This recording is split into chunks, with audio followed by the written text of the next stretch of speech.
Hello, Jackie. We're here today with Jackie Salvitti, and all the way from Las Vegas, California. And this is Laura De Leon from Dream Shield. Okay, so this is Laura De Leon from Dream Shield Planetary Meditations for a Gentle 2012, and we're here today with Jackie Salvitti, incredible ET channel and healer. Hi, Jackie. How are you today? Good morning. How are you? We are so excited to have you here, and thank you for getting all your Skype set up just for this wonderful interview. We're excited. I'm going to put up here the beautiful postcard that we have for our event for the 11-11-11 Ascension Convention here in beautiful Moore Park at 3566 Sunset Valley Road. And at the beautiful Rancho de las Palmas, you've looked at some of the videos. Absolutely a beautiful facility. Isn't it? It's a beautiful retreat facility. And Jackie Salvitti is going to be with us on 11-11-11. She's one of our speakers for the evening, and we are so excited, Jackie, absolutely so excited. And today we wanted to ask you about, just give us a little bit of a background on your first experience and how you came to have this relationship with the ETs and what you call the team.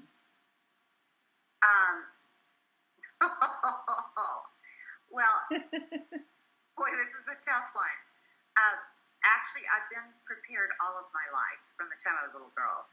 My first real experiences that I remember were in the early 70s, and I was with my children in the desert, and we had a ship coming out of a valley at about 11 o'clock at night, coming toward us, and I was trying to outrun it because I had my babies with me. Wow. And it finally came right first, and it was your classic experience. Lights in the car went out, radio went off, and the engine stopped. And it came so low over the car that I literally could have reached out. It felt as though I could just reach out and touch the bottom of the ship. My goodness. And as I looked around, there was nothing else on the road. Everything else disappeared. And we immediately proceeded. The engine, as soon as it took off, but what it did, because I was in a panic for my children, I wasn't personally afraid. I was afraid for them. Right. And they spoke into my head, and they said, "We mean you no harm." And there was something in that contact that activated everything in me, and it was so beautiful and so extraordinary. So we proceeded on to Las Vegas. And what was interesting, we didn't talk about it, which is typical of these kinds of experiences where you don't talk about it. They just seem to happen. Nobody talks about them. They may come up later in years. For me, what it did was set me on a search. And I had to know, if I had the experience, then I knew other people had had it. So it sent me on a tremendous search. I started interviewing. We had a real estate company right by a military base. So every office of it was a big company. Every office of it came in, I would take him off into an office and I would interview him and say, "Have you ever seen a UFO?" and so on and so forth. And everyone I talked to said yes. There was no question. And so as time went on, I was very busy. Life went on. I started, of course, a huge spiritual search, but I've always been on a spiritual search. That was nothing new. And in my life, I had lived in 13 foster homes. I was recording familial dynamics in all of these different families. And I've had so many experiences that today I understand. At that time, I didn't. But I knew from the time I was a little girl that I was being prepared for something. I just didn't know what the heck it was. Wow. So then my son and I started having experiences in the 80s. And how old was your son? My son's 43. At the time he was, when he started having the experiences as well? Oh, he was probably 17 or 18. Oh.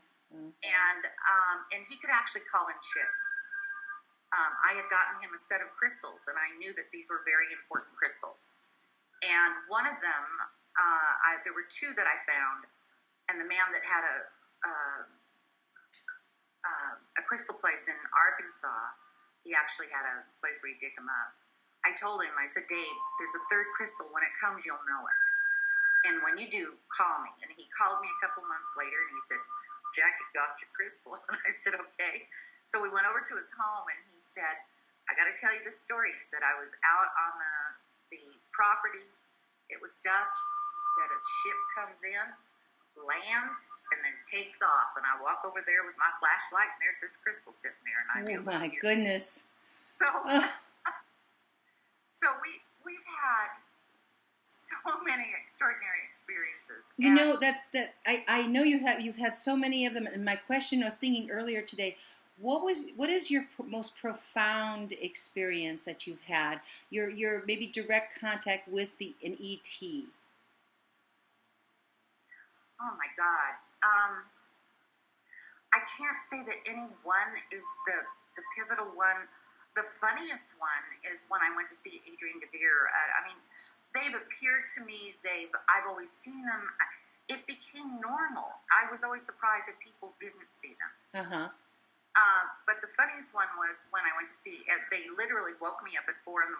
and said, "This is what you're supposed to do." I went to a conference, had no idea I was going to meet a man by the name of Adrienne DeVere, and he announced, that there were many of them there, and he said, "If you want a healing, just set your intentions," and I did. And I normally wear this gold medallion. It's very ancient, and one of them is that from the time I was very, very young, my high heart would burn, and it would be like a flamethrower, and it would actually feel like it was burning the flesh off my chest. Wow. And I was having problems with that. When it turns on, it was very uncomfortable, and no doctor could treat. I mean, nobody knew what the heck it was. I didn't at the time. And all of a sudden, the medallion started moving around my chest. And then they poked me in the kidney, which is another place. And the adrenals, I was having a problem. And I was like, oh, this is fabulous. So as I walked out, I went and introduced myself, and Adrienne and I realized that we had this huge connection.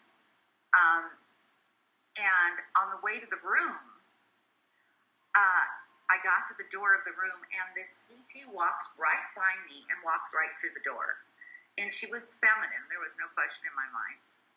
And I couldn't help but giggle because I knew it was someone I knew. And I told everybody during the week she was up there trying my clothes on. I mean, she had such a sense of humor. And I went to this thing. I mean, they helped me pack. It was everything fluffy that I owned was in that suitcase. It was so humorous. It was unbelievably humorous. I love the relationship that you have, and I want to say your website is ethealing.com, just so people can know, ethealing.com. The website itself is a journey, and so beautiful and so calming, and you make that connection. One makes that connection just going into your website. The ETs are present in that energy, and they know when you're connecting there. And if you're ready and open and true of heart to come and get the healing that we all deserve to have. And what I wanted to know is a little bit about you. So now you're doing you have done for a long time, the ET channeling and healing. When did you come together as the team? Oh, okay, this is good. This is another funny one I see. Well, I'm the reluctant one. Everybody else wanted to be a channel, a healer, have a healing center, and I've never. Okay, I've always had gifts. I've always had incredible gifts, but I always knew I wasn't allowed to use them unless there were special circumstances. And if people recognized me, that was a key. If they recognized me, then I would do whatever needed to be done. It wasn't that I wanted to withhold. It just wasn't time. Right. And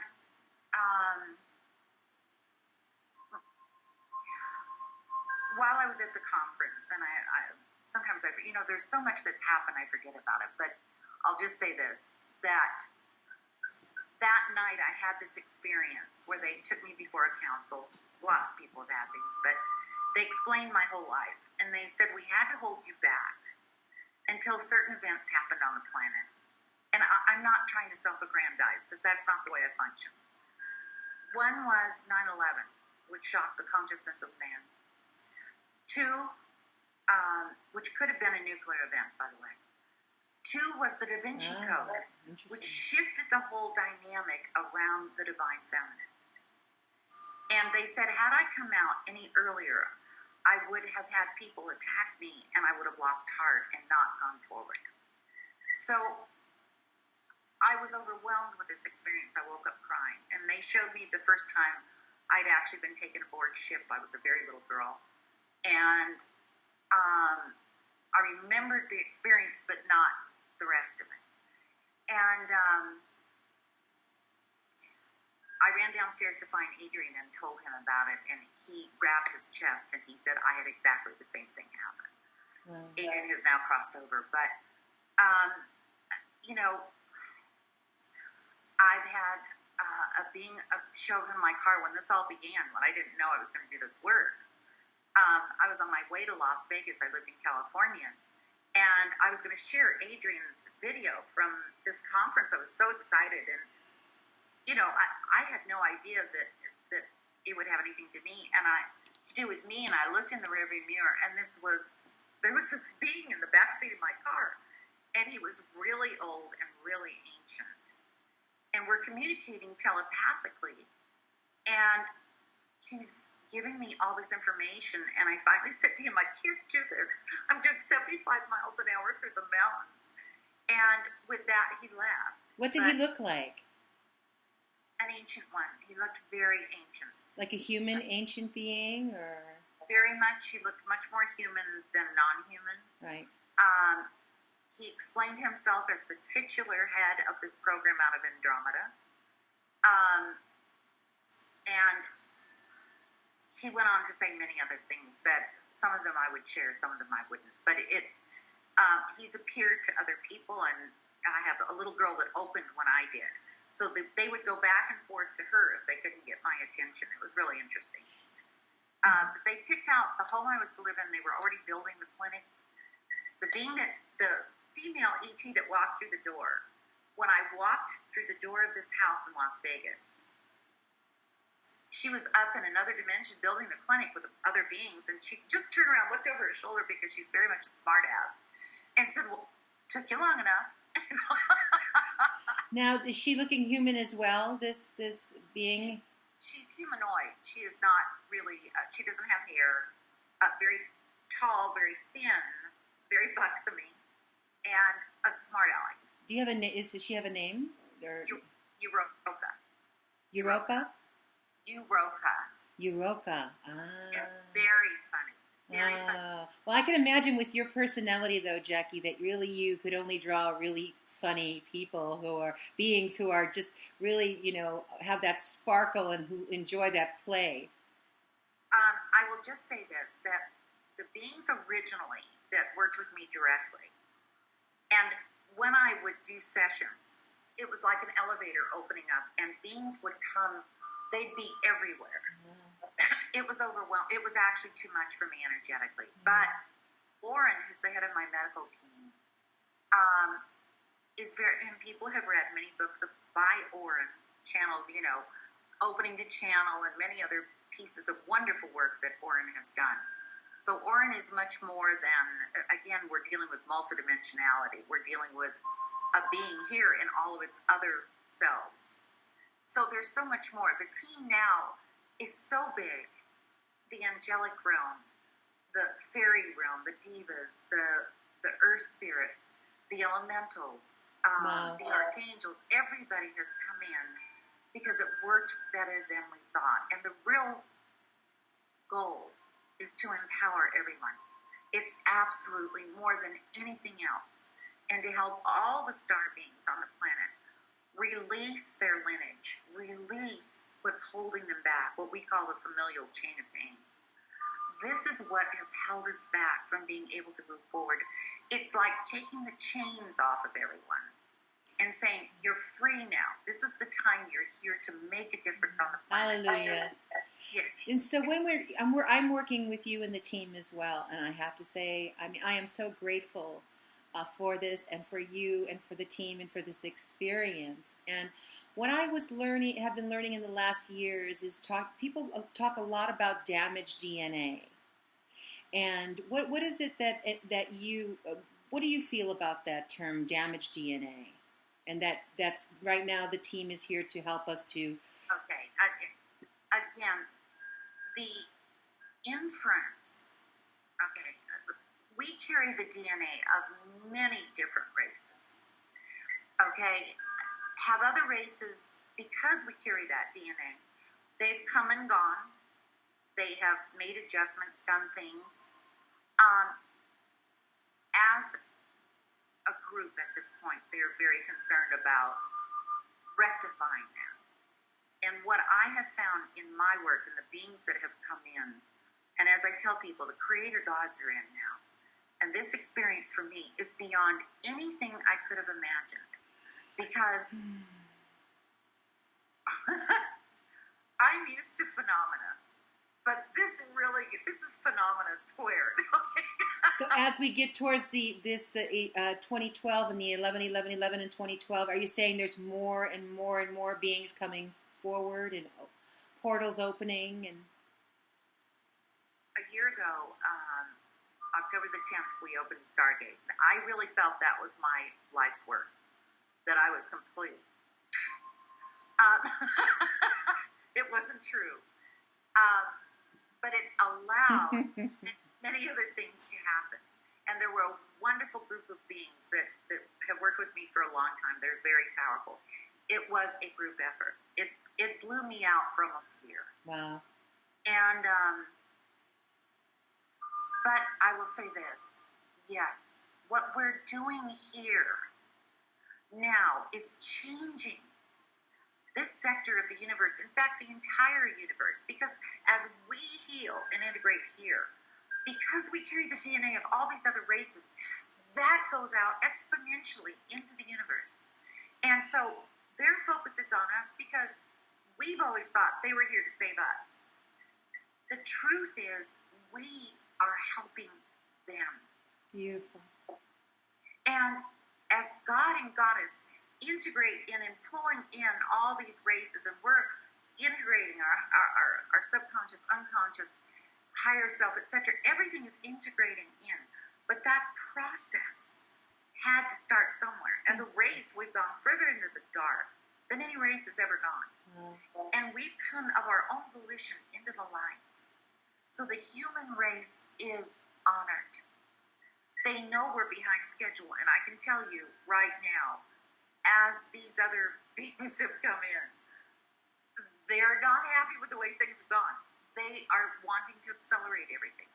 And they love us, but they're not going to let us sit in our crap anymore. What is the most, for I know for myself, the places that humans in general may be stuck or get caught up in, that has caused this to be behind schedule, as you're saying? I would have to say, and this is something that's come in over time, is the familial chain of pain. This is the cycle that Christ tried to explain to everybody when he was here. Those are the hidden teachings that have never surfaced. We are locked into a repetitive pattern over and over and over again. Yes. Okay. As a species, we're the only species that experiences itself as separate from source. Therefore, we come to Earth. Okay, and immediately project God onto Dad and Goddess onto Mom. From that place, depending on your experiences with Mom and Dad, you project that out into every male and female relationship and experience. Money is masculine. Politics are masculine. Large corporations are masculine. Yes. Sex is feminine. I mean, we can go on and on and on. All those distortions, it is a continuous projection. And then your children come in and they get the projections because they have you as a parent and your partner, whoever that may be. So we've got the lineage piece, okay, which is when you're born into a family, you pick up the entire lineage all the way back, as many as 1 million people on each side.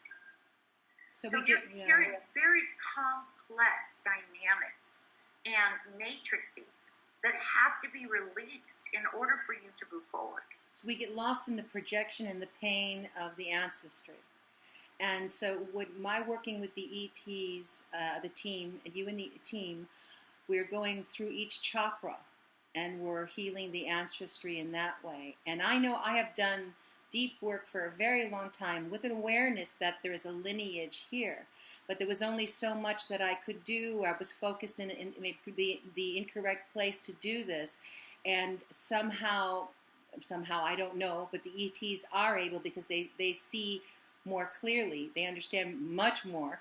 I wanted to talk a little bit about the process of the healing, what it is that the team does that to help us to get on the right track. This particular lifetime is an opportunity that we've never had anywhere or anywhen to not only heal this lifetime, but all lifetimes we've experienced everywhere in the universe. Working through the chakras, and people don't understand, because I certainly didn't, that every chakra is a portal to other levels and dimensions and so on and so forth. And you carry, this is the part, because everybody is a collective, whether they realize it or not. You're carrying beings in your chakra. Wow. Each chakra. Some of them are people who got so angry at you in a lifetime, never let go, and literally connected in to a chakra. Some of them are extraterrestrial beings that don't belong there, that don't want you to succeed, that got stuck. Wow. Okay, there's a number of things, and it's so, they've had to take me baby steps through this, because otherwise I think my little brain would have exploded. But in seeing it, and they are so graceful in that they let you be the experiencer. They don't tell you what you're seeing. They want you to see it. They want you to experience it. Because it's your experience. It's your soul. It's your spirit. Unhooking from all of this gives you the freedom to finally see all the people in your life as the players of roles that they really are. And all of the projections that you've had on them fall away. And then you can look at them with true unconditional love, yes, without any anger, blame. I mean, I can go on and on. And then we are free. We are free when we can see in that place, yes? We're all creator gods. You all came in here to be the bridge for this new timing. You didn't come here to struggle. You didn't come here to suffer. You didn't come here to have financial problems. Yes. And we are all master creators, aren't we? We've just forgotten that. Absolutely. And so all this is doing is unhooking everything to set you free so that you can move forward. So we can You soar. can step out to do your great work. And as more and more of us do this work, this inner work, is what I say is the ascension is within. We do this, and that is a ripple effect out to the planet, not only out to the planet, but out to the multiverses out there. Every single thing that you do impacts the collective. We work through the archetypes. The archetypes are the framework of human consciousness. So as we shift those archetypes, it trickles down into the collective and impacts everybody. Beautiful. Beautiful. I want to talk a little bit about, well, maybe not more than a little bit about, but there's been over the years so much fear around, put into the media and put into us around ETs.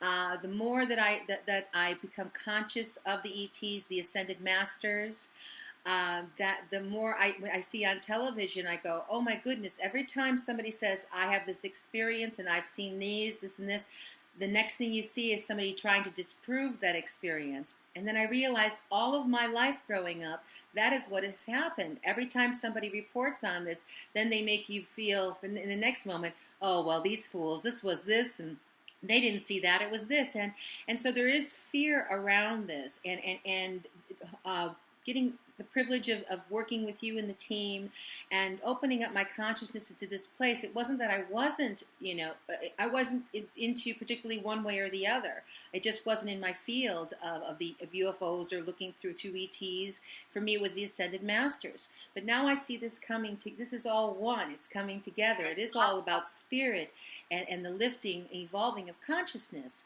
And so as we move forward, huge part of this bringing Jackie Salvitti, with us at the Ascension Convention in 11/11/11, and Renato Longato, is to just break all of these myths about this fear around ETs. Can you talk a little bit about that? Yes. This has been a fascinating journey for me because of my other relationships, and for years I've just told people I wasn't from here. My children aren't from here. They're, amazing beings. But what I really, I struggled even with the whole concept of the reptilians, the greys, and what's been fascinating to me is that I've been forced to come to peace with everything and to see where everything has had its problems. The Greys, that's been a contract that's gone on for a very long time, and it's always done by agreement. The Reptilians are a powerful race. They've always been a powerful race. Have they made some mistakes? Yes. Have humans? Oh, hell yes. Okay? So, for us, understanding that as we integrate, are opening up to gay, straight, every race on our planet, to embrace them, to love them, we're integrating our understanding of the universe as well. Okay, regardless of what the Japanese in Pearl Harbor, do we still hold them accountable for that experience? No. Okay, right. Absolutely not. Yes, I'm more frightened truly of human beings than I am of running into an ET. And can I tell you, most of them are more afraid of you than you know. And I don't blame them. I don't blame them at all. We're a shame-based race, and we're a warring race. And we can go from love to hate very quickly. But in terms of being afraid of them, and I've had to walk into some really iffy territory. And I have a contract. Even Bashar told me this, and for those that know who Bashar is. That I allow every race in the universe to visit me personally. This has nothing to do with the work. This is my personal contract. And I'm thinking, oh, crap, it must have been a great idea on the other side. Yep. But the flip side of that is, because I asked Bashar, I said, there are nights when I go to bed and I have some trepidation. That's not like me. I'm fearless. And that's when he told me about the contract. And he said, basically, you have these agreements, and you don't always know what their agenda is going to be.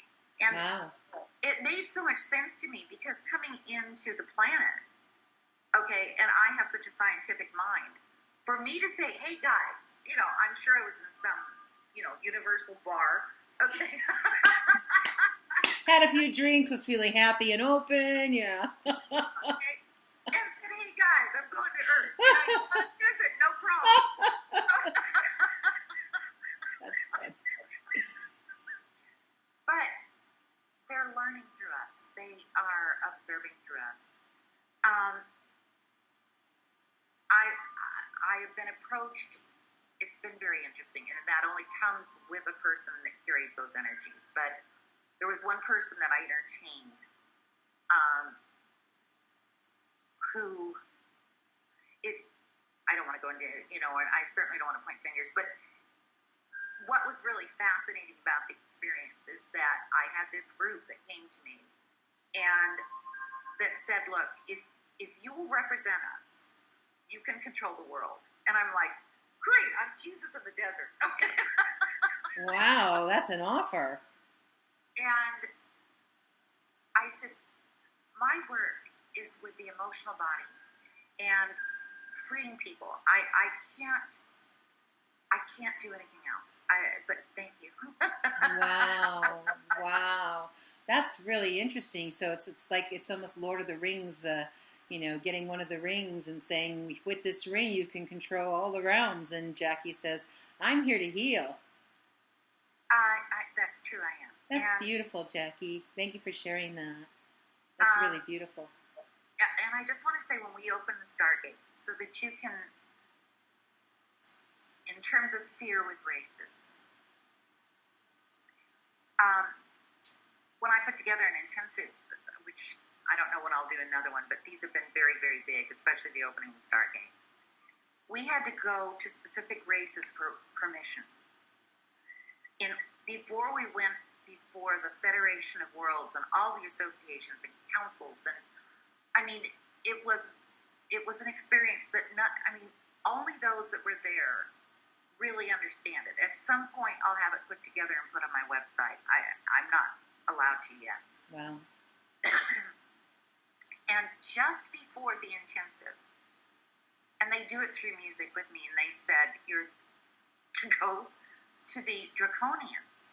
And now these are the ones that people fear the most. There are many different levels of reptilian races. And they're the ones that you would associate with the Illuminati. And I'm like, just great.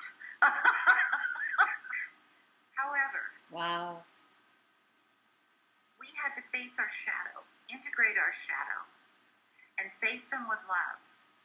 And what I do know, more than anything in this world, there is nothing that can hurt you if you come with love. It is the most powerful thing. And if you come with that much love, if they have ill intent, they can't even see you. So you have nothing to fear. Wow. Fear was an afterthought with human consciousness. It was kind of like, okay, we're going to do this and that, throw in fear. Yeah, that's a good one, huh? It's the glue that holds it together. When they can walk through that, they have freedom. I wanted to remind our viewers that we're talking with Jackie Salvitti, an ET channel and healer. And she's going to be part of the 11-11-11 Ascension Convention taking place in Moore Park, California. And I'm just fascinated by everything that you're saying, and it feels so good to hear. It just feels so good to hear you talk about love and talk about the shift within. And I wanted to back up a little bit on a couple of things. One of the things you talked about earlier is 9/11. And you said that it was supposed to be something nuclear. Can you expand on that? It could have been a nuclear event. It had not been decided. We're the ones that decide. This is where humans don't understand how powerful they are. Everything outside of you is a reflection of what's going on inside of you. So this event, because of us as creators, became a much smaller event, even though it was a painful, horrific thing for us. It could have been so much bigger, but because of the work that we're beginning to do on the planet, we actually made it smaller. Absolutely. That is beautiful. Absolutely. Because I do feel that in my intuition coming through, that this could have been this, but it was this. But that's, my own inner self that I'm learning how to listen to in that Good place. girl. Thank you. Thank you. I also want to talk about right now, they say this is the time of the feminine, the time of the woman, the feminine coming forward. And, so much of what we get on this planet is he. And we talk about God, it's he. And there was somewhere that I was reading that when we really go out into the cosmos and that sense of source of the creator is a feminine sense of energy. What is it that we're doing here on the earth with this transition now, and how is this going to be helping us during this time? Well, I could go on for hours about this. I'm going to give you the crib note version. I'll talk more about it at the event. Yes. What I would say here is that women are finally going into their feminine instead of into their masculine. Yes. Their power. Because the feminine is powerful. But as we step into that beauty, that wonder, that power of being feminine, we need to hold our hand out to the men to help them embrace their feminine so that we can all be more integrated with divine masculine and feminine instead of being polarized and at odds. And as women, we've given our power away to men for eons. Okay? Yes. So as there is a race that made the comment that it would be the women that would change the world, that they would actually step forward as leaders, as the voice of reason. I believe that it can only happen when we love men instead of blame them. Yes, thank you. It's interesting to see that there's so, and that was beautiful. That was really beautiful, and absolutely, love is the strongest force. We've been sold a bill of goods to think that love was this wimpy, silly thing that just these flowery people did. Because, anything that is powerful, and I see the feminine is so powerful, we have been sold a bill of goods through the media that being loving and being kind is not good. As the feminine comes forward in power, and it truly is a feeling of this energy, I see more and more exploitation of the feminine body coming forward. And it's almost so the media is pushing and pushing this to the point of where we're looking and going, what is this disconnect from the media, from what's actually really happening on the planet? It's almost as if the negative forces run the media, and they are fighting with everything they have to keep us in the projection, keep us in the fear and the smallness. You're right. My answer to that is really simple. When you start pushing a lot of light, you're going to push the dark. Something's got to happen, and so you're going to see a lot of things surface, but that can't stop it.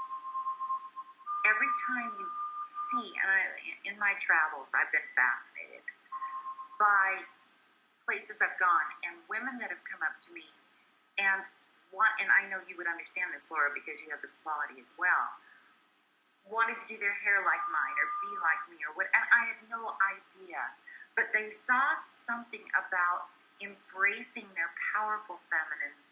We're not talking ball busters here. We're talking about the powerful feminine. Yes. The loving feminine. Yes. This is not wimpy. There's nothing wimpy about it. Are we seeing more exploitation? Yes. Are we seeing more porn, more child pornography, more? Of course.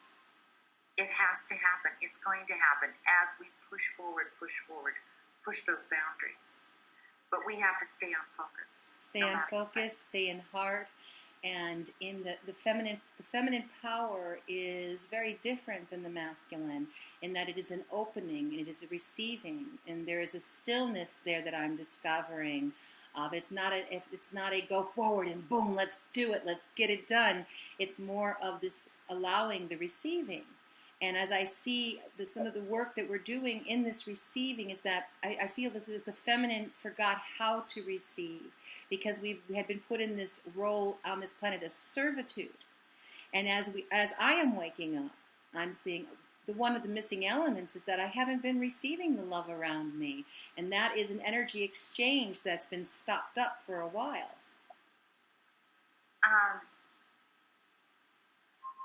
In working with people, what I have seen, one of the biggest issues is feminine rage. And that rage has accumulated over thousands and thousands of years. At one point, we were a matriarchy, okay? Yes. And then things shifted, and they shifted dramatically, and women were suppressed and repressed and controlled and dominated, because there's always been a fear of the feminine. There's actually a painting of a vagina with teeth. I think that says it all. Okay, this is the fear of the feminine, so you must control and dominate it. But that's all changing, and this is where you have to look at men and the vulnerability in them, because their whole world is changing as well. Yes. Okay, women, where we always needed them, we don't need them, we prefer them. It's a totally different energy. So what would you say to the feminine energy on the planet, whether it be in the male body or the female body? What would you say to them as an encouragement?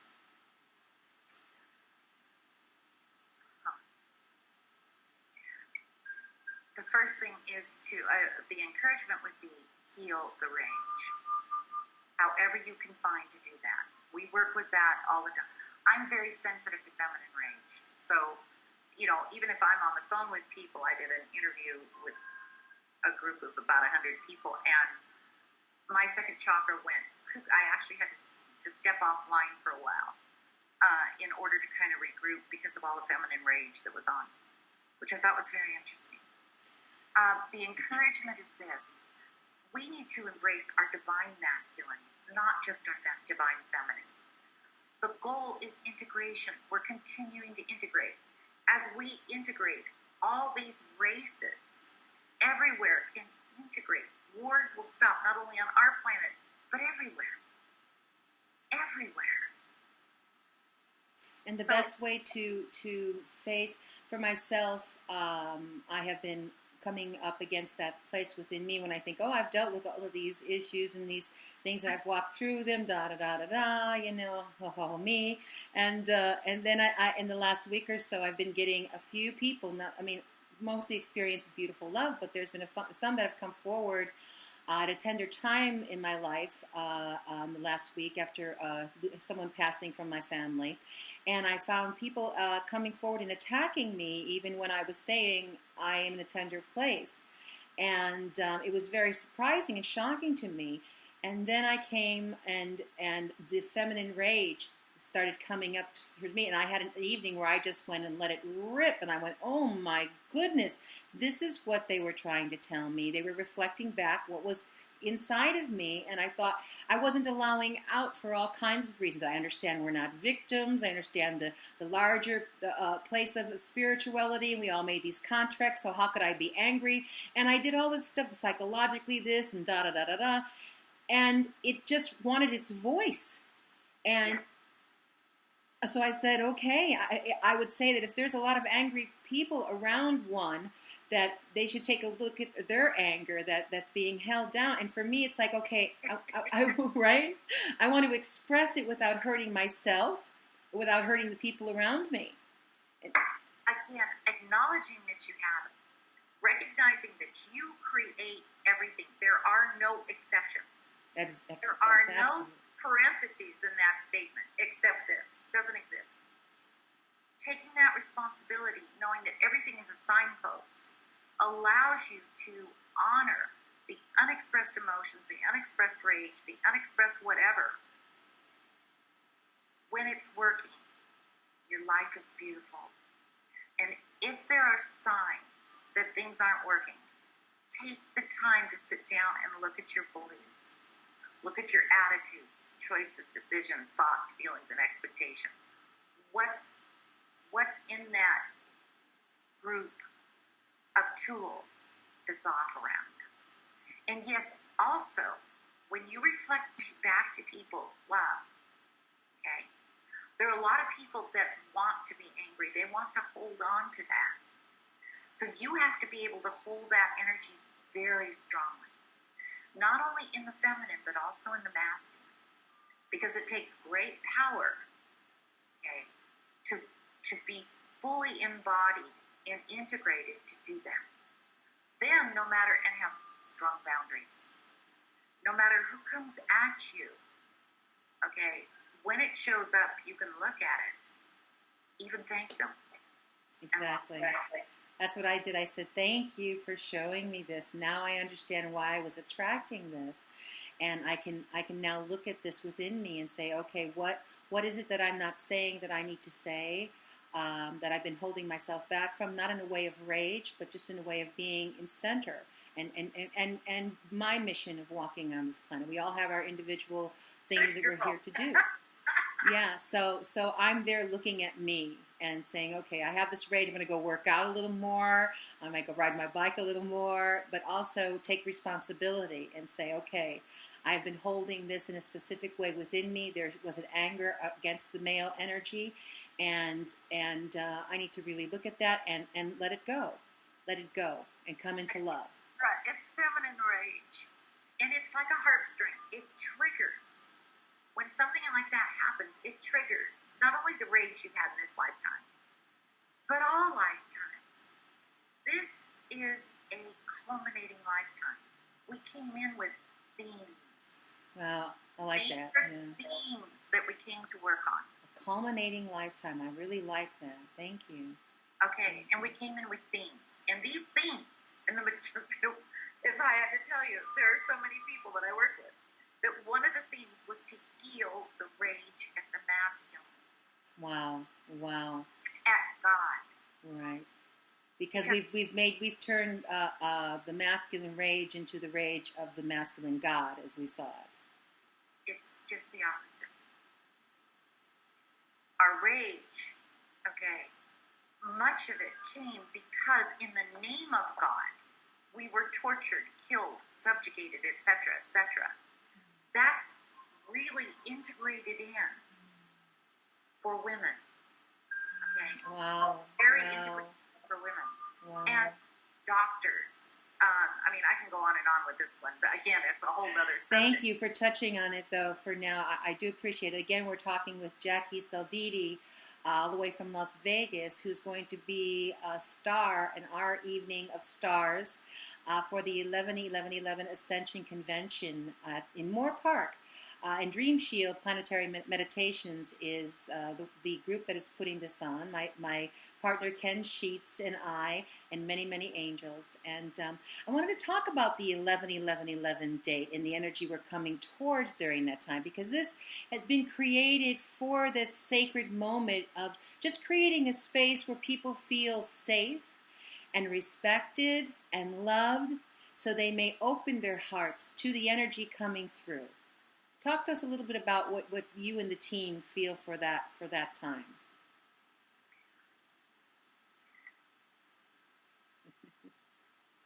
The reason I accepted the invitation with you, and I knew it was the team that did it. It was just like that. There are going to be many, many, many beings, levels, dimensions, ships, everything. Whether or not people see them is never that's not my thing. I'm not into phenomena. With the intensives I've done, people have seen lots of things. Again, I don't market phenomena. I don't, it does nothing for me. It's like, I don't need a claim to fame. That's, you don't need to look outside of yourself, but you will definitely feel it.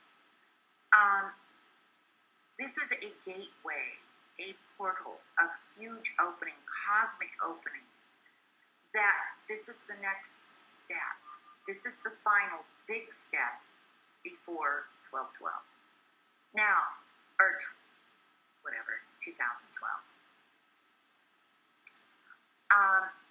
It is an opportunity, and I mean, I'm listening as I'm talking, so many times when I'm speaking, I'm also in conscious channel. So, which I have to, divide my consciousness. What they are really saying is that the people who attend this conference, it will be an opportunity for them to make a massive leap forward. They will be there to connect, not to scare them, not to hurt them, not to interfere. But if their hearts are open, if they're ready to connect with their star family, star friends, because we are all one. We're all one on planet, we're all one off planet. They love us. They are here to help us. And lots of people have this push-pull going on. I want them, I don't. I want them, I don't. I'm afraid, But everything will be there because they all work together. The angelic realm, the masters, I can go on and on and on. Beautiful. There are wonderful masters, archetypes from other dimensions that people aren't even aware of that will be present. It's amazing. And so it's their opportunity to touch everyone in a way that they can handle, because they will never do more than you're ready for, ever. So it's more than just this event. It's all over the world. Many 11/11/11 events, but the star of this day is the energy, and we're just one of the groups who are creating a space for this magnificent energy. If you can imagine this huge opening up like this, and all of a sudden being able to see everything clearly for one moment, that's what you're going to experience. All the ships are up there. They've been there, but we haven't been of a high enough frequency to be able to see. Yes. Which probably is a good thing, or we'd have major panic on the planet. Right. However, in this night and this day, this is a time of magic and miracles in everybody's life. Coming together as a group gives permission, says, look, we're here to make a difference. We're here to join with you, to touch, to be empowered, to go out and do our great work. Yes. Join me. Join us at the 11/11/11 Ascension Convention. And you know, when Kent Sheets and I were creating the event and deciding on a name, the Ascension Convention, we wanted to put some joy into that space. So thus the convention, but we really truly left open, you know, the energy for what would come through. And the way that this has worked out and turned out and is turning out for this night, it's, to me, it's, I don't even have words for how excited I am and how honored I feel to have you and Renato Langato, and to have the amazing people we do for this event, and knowing that our intention has always been to create a space of love for this opening. And I'm absolutely thrilled. I have myself had one experience, ET experience, in my consciousness recently, before I even started working with you, had already visited the site. And as you say on your site, once you visit and they connect with you, and if you're ready, you will have an experience, and I have. And I don't know what's ahead for any of us, but I feel like a little girl, and Christmas is coming. And that's exactly right. That's the, yes. I want to just say one thing. For those that have any fear where this is concerned, they are unbelievably funny. The higher the level of consciousness, the greater the sense of humor. Oh, great. So when you said joy, I just wanted to add that in. That's beautiful. So, and so the evening that you're be with us on 11/11/11, and we're going to hear some more of your incredible wisdom and your experience, and we're also going to have the privilege of the team coming forward, and whoever is open to, if they're there, they're open to it. They're meant to be there to an opportunity for a healing. Yes? The team is going to do an opening on everyone, as much as they are willing to receive. And it's beautiful. They will talk to everybody, then they will do whatever it is they're going to do. But then they will be happy to answer questions, so there can be a Q&A afterwards, so that people can ask their questions of the team, because they're wonderful, they're funny, and it's a huge collective, bigger than people can imagine, much bigger. And so I'm excited for everyone. I love to share this. We're overjoyed to have you, Jackie Salvitti, for the 11/11/11 Ascension Convention, and I'm going to give the address at 3566 Sunset Valley Road in Moore Park. And you have to know that the Rancho de las Palmas is a absolute paradise. This is our sponsors, our Earth Shift products, and they are giving us this beautiful space to have this event at. And just being there, you drop all your cares, just park your car for free, and there we will be all day with free workshops, with meditation to Gaia, beginning the beautiful day, an afternoon sunset meditation, and then the big activation 11/11/11 at 11:11 p.m. So please come join us at the Ascension Convention and see Jackie Salvitti and experience the team. And God bless you, Jackie. I appreciate your beauty and your heart and body and soul and your sense of humor, and I just can't wait to hug you. Thank you. I feel the same way, Laura. All right, sweetheart. We will talk to you again, and next time we will be seeing you will be in Moore Park. Wonderful. Thank you so much. Blessings, everyone.